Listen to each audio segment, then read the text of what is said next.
Welcome to channel Classified Courage. Today's story will move your heart and fill you with pride. It's the story of a woman who faced walls not made of stone, but of doubt, disbelief, and tradition. A woman who stood tall against rules written by men who never imagined someone like her would one day wear the stars of command. So sit back and listen closely, because this story will stay with you long after the final words fade. The first light of morning painted the airfield at Fort Ridge in shades of gold. The smell of fuel and salt air mingled as soldiers stood at attention by the main gate. Boots polished, rifles slung, expressions unreadable, every man there carried the weight of duty. The order had come the night before. A new commanding officer is arriving at dawn. Prepare for inspection. A general, though no one knew who. Rumors spread through the barracks like wildfire. Some said he was a decorated hero from the mountains of Afghanistan.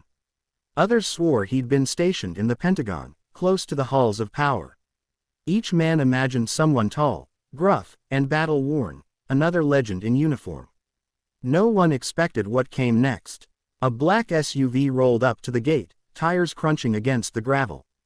The driver stepped out, saluted sharply, and opened the back door. From the shadows emerged a woman in immaculate uniform. The early sun caught the silver stars on her shoulders, stars that gleamed with quiet authority. Her name was Brigadier General Elena Carter, 42 years old, tall, composed, a calm power in her gaze, the kind forged not in classrooms but in battle.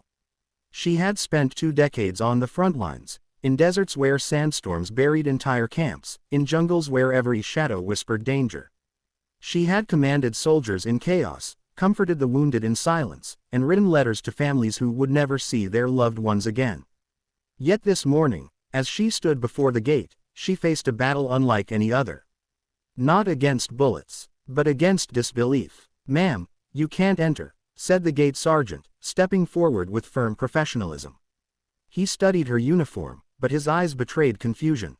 "This entrance is restricted to senior command. The general's convoy is expected shortly." Elena tilted her head slightly, a calm half-smile forming. "And what makes you think I'm not the general?" He hesitated. "With respect, ma'am, the commanding officer is expected any minute. You must be here for another assignment." For a heartbeat, silence hung in the air. The wind brushed against her sleeve. Elena handed him her ID. "Check again, Sergeant." He scanned the card. The monitor flickered, and his face went pale. "Brigadier General Elena Carter, Commanding Officer, Fort Ridge." The sergeant's hand snapped to his forehead. "Ma'am, my apologies. I had no idea." Elena nodded, her voice calm. "At ease, Sergeant. You were doing your duty. But let me tell you something. Never assume who someone is, based on what you expect to see. Sometimes, history walks in wearing heels instead of boots." She walked past the gate, her stride steady, her shoulders high. Behind her, silence gave way to whispers, whispers that by week's end would turn into stories of respect. Inside the base, officers filled the briefing hall. Maps lined the walls. Coffee cups steamed beside folders of forgotten reports. When she entered, the room fell silent, a stillness so sharp it could be felt. Some men looked surprised, others skeptical, a few traded smirks. One whispered under his breath, "She won't last a month."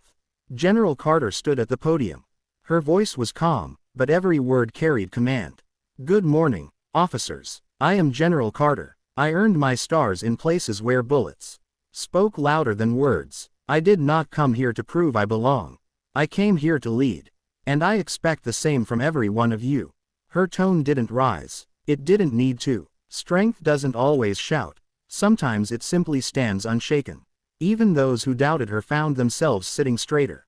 Over the next few days, she walked the base from dawn till dusk.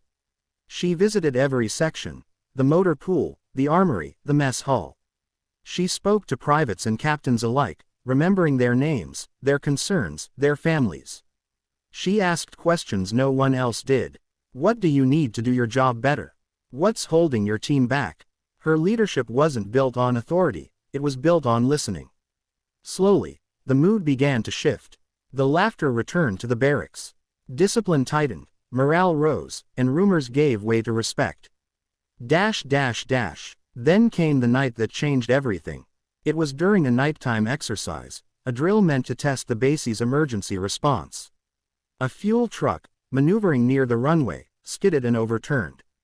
A spark, then an explosion. Flames leapt skyward. Smoke rolled across the field. Fire near the hangar. "We've got a man trapped," a voice screamed over the radio. Before anyone could react, General Carter was already running. "Ma'am, it's too dangerous," someone shouted after her. She didn't stop. She tore off her jacket, wrapped it around her face, and charged through the smoke.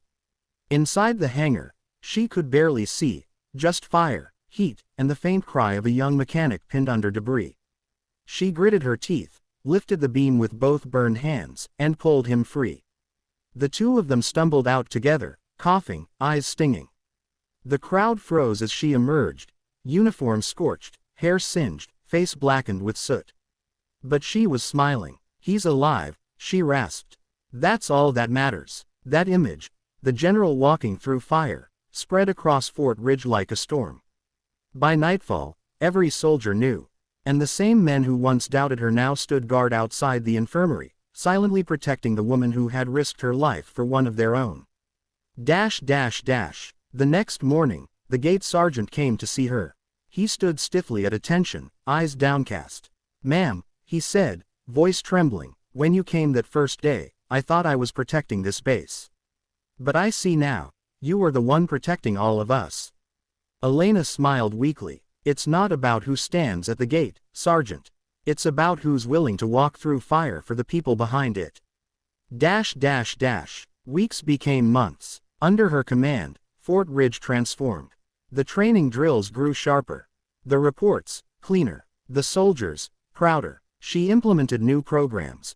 A mentorship system for younger recruits, a veterans support office, a leadership rotation that gave everyone, men and women, a voice in strategy. She didn't demand respect. She earned it. Through every word, every action, every scar. Even the most hardened officers began to change. The same ones who once whispered in doubt now said, "If General Carter believes it can be done, it will be done." And so, the base thrived. One bright morning, a ceremony was held at Fort Ridge. The Secretary of Defense himself was visiting. Hundreds of soldiers stood in formation, uniforms gleaming, hearts proud. As the anthem played, Elena stood at the front, her soldiers behind her, her journey before her. When the secretary took the stage, his voice carried across the field. Fort Ridge has become one of the finest examples of leadership and unity in our nation. And the credit goes to a woman who reminded us all that courage has no gender. Applause erupted.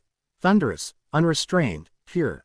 For the first time, many of those soldiers saw tears in their general's eyes.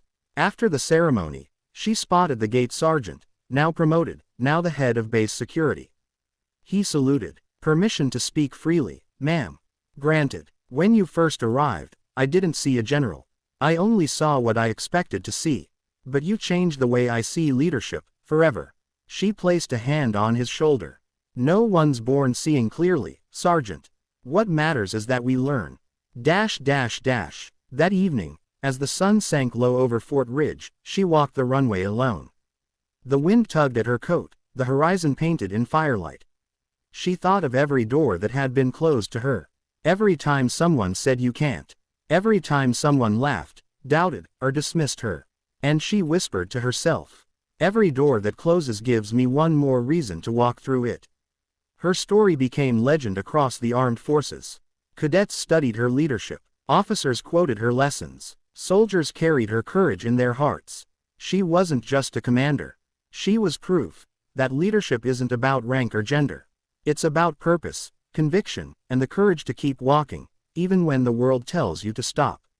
So the next time someone tells you that you don't belong, remember General Elena Carter, the woman who was told, "Ma'am, you can't enter," and walked through the gate anyway. Thank you for watching. If this story inspired you, like, comment, and subscribe. Your support helps us share more true and untold stories of courage and character. Right here, on channel Classified Courage, where the past lives again through the people who dared to change it.